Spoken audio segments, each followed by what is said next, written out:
Hi everyone, it's Trine.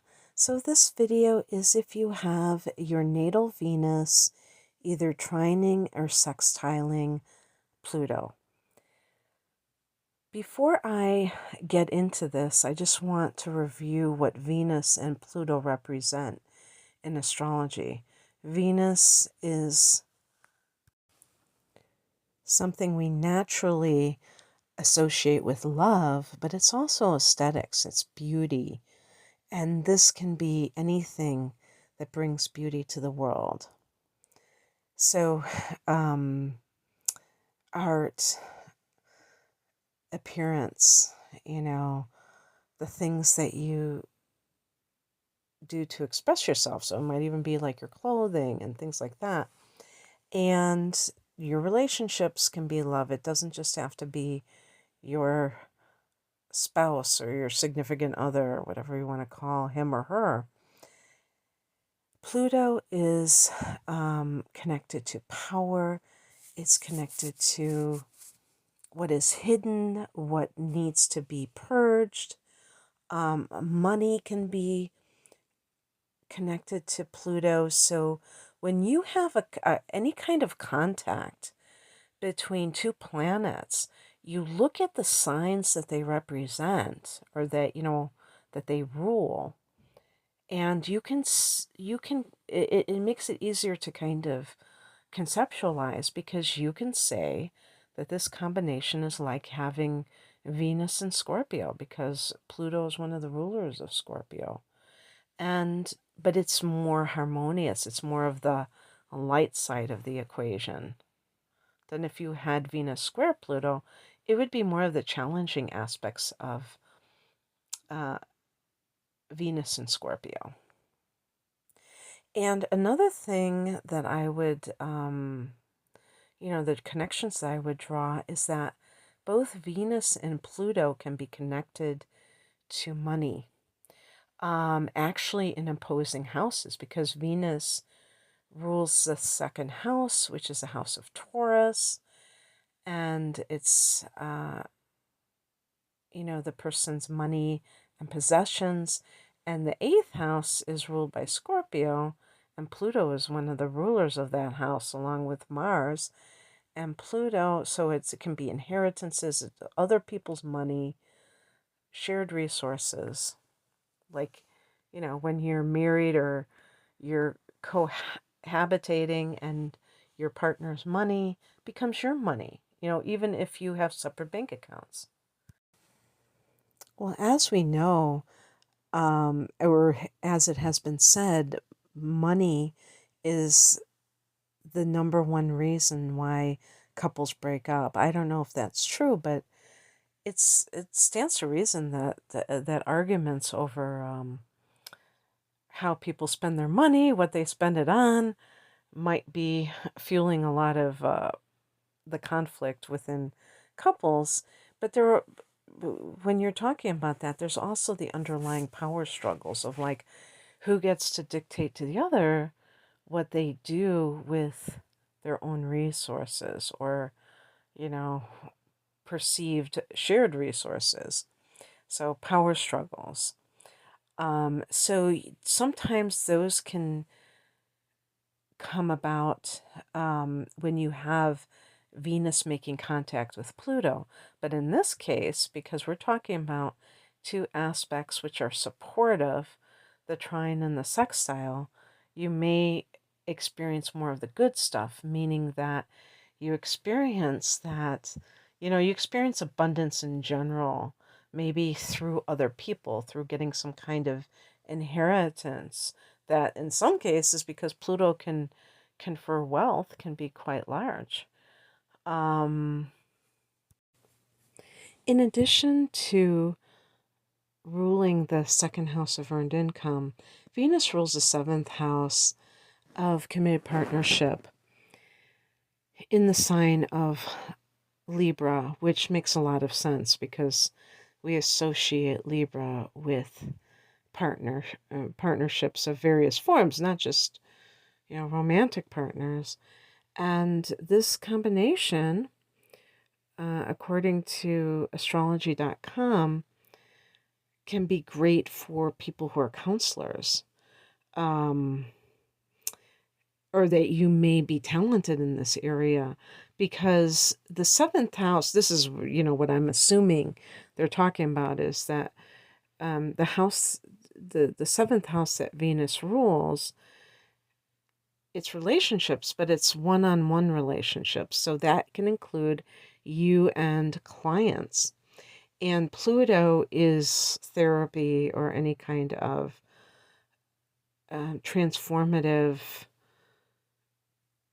service that you can provide to other people. And it's like Pluto is very penetrative. So it's not about making things nice on the surface. It's really about, dealing with things on an intense level. And so this can be the person who has that kind of skill in being able to help people deeply transform their lives. So the word intensity is often used with the sign of Scorpio.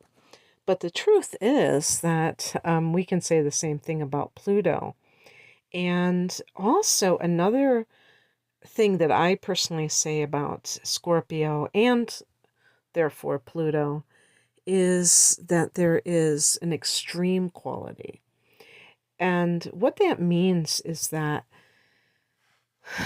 because of the nature of what we're talking about here, when we talk about intensity, intensity means that a person is completely involved in something.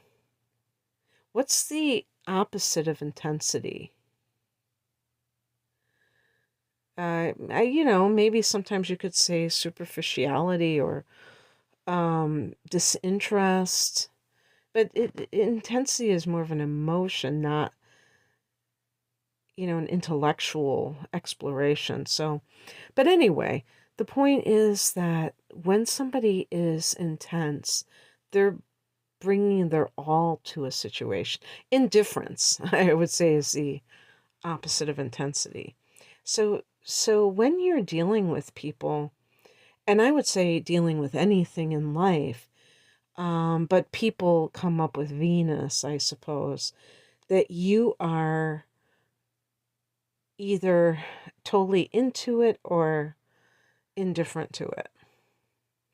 So this is one of the reasons why I would say if you are somebody with this trine and the sextile, that you would be able to tell if you really are in love with someone, if you really are attracted to that person beyond the physical, of course, is if you feel strongly about them.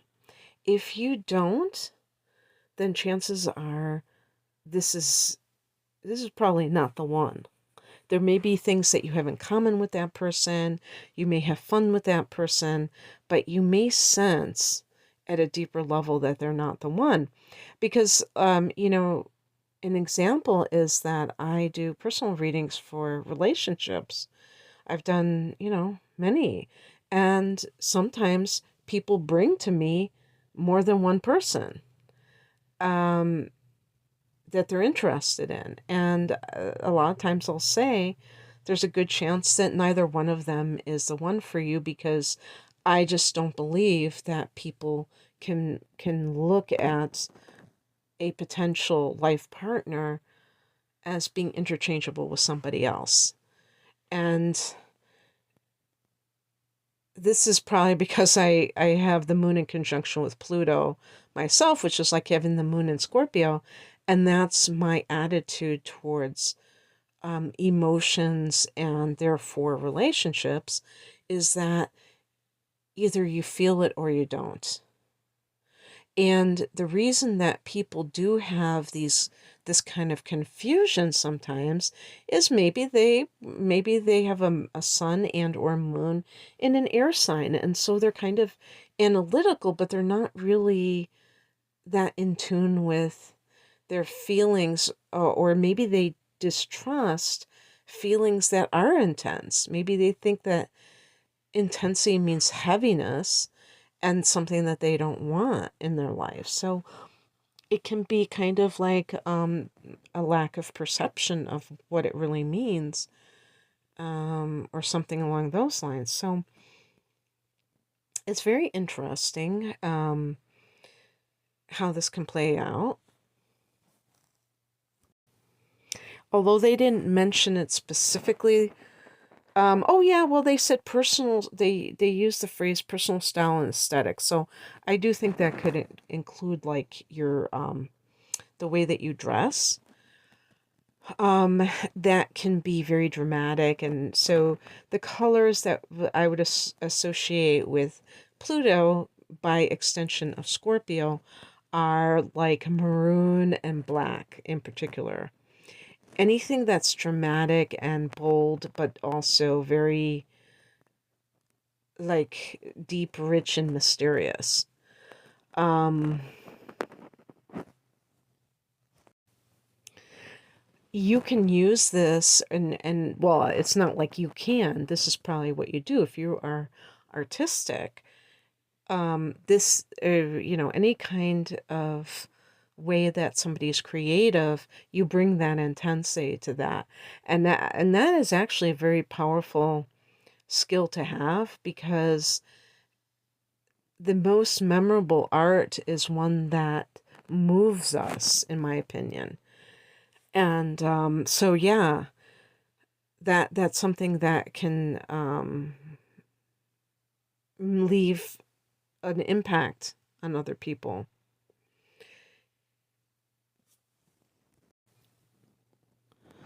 Whether we're talking about the sextile or the trine, I think that it's safe to say that your relationships, you're going to want deep relationships, not superficial relationships. And this is, again, not just romantic, this can be with friendships and with your, maybe, I suppose, all relationships, but the things that are considered shameful, Pluto deals with the taboo, the shadow side of life. That's what the eighth house that Scorpio represents is all about, that. And so this can also be transferred into your relationships, where the things that are considered taboo are explored in this fashion. So, oh, it's funny. I don't know if I saw the word sex in any of this. And when I think of taboo, I think of sex. And that is, Pluto is totally, can be about sex. So I do feel that this may be one way that this takes place, where, for instance, the idea of friends with benefits, even though this is these are harmonious angles, because Pluto is involved with Venus, there still is going to be, I don't know if I'd use the word complications in this type of situation, but it's not going to necessarily be 100% easy, because there's the nature of Pluto is never really easy, and it's very psychological and transformative. But when we transform, that process can be quite messy. That's the point. And some of the things that people do to kind of figure out who they are can involve like things that are frowned upon in society. And that might be something that you explore very deeply. Like, what does constitute a friendship? What does constitute a relationship with a significant other? It doesn't have to be this or that. and talking about that intensity, how far does that go? And talking about sex, sometimes people are way too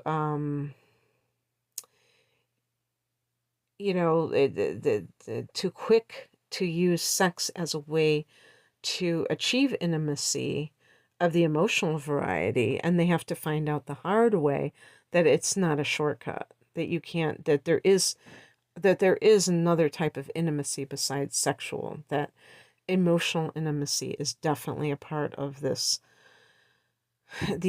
aspects as well. In case I didn't mention this earlier, thanks to astrology.com for giving me some talking points. And they use the phrase empowering presence to describe how they're speaking specifically of Venus trine Pluto, but I would definitely say the sextile as well, because Pluto is about power and Venus relationships. And when there is a square opposition, there can be power struggles. And we know that the primary relationship, these primal issues of power can rear their ugly head. Its ugly head in that sense, because it's almost like being reduced to a child and going back to that parent-child relationship in some cases when you are in a relationship, and it can even be like an overall healthy relationship, but when your shadow sides get triggered, you start to kind of almost like revert back to being a child and feeling like that person is your parent telling you what to do and you're not the boss of me and that kind of thing. So in this particular case, it's like you can show up for relationships in an empowered way, which is very helpful, because it can be all too easy to give away one's power within the realm of a relationship. Okay, that's what I have for you. I hope that this resonated in some way. And if you would like a private reading, the link is below. Take care. Bye.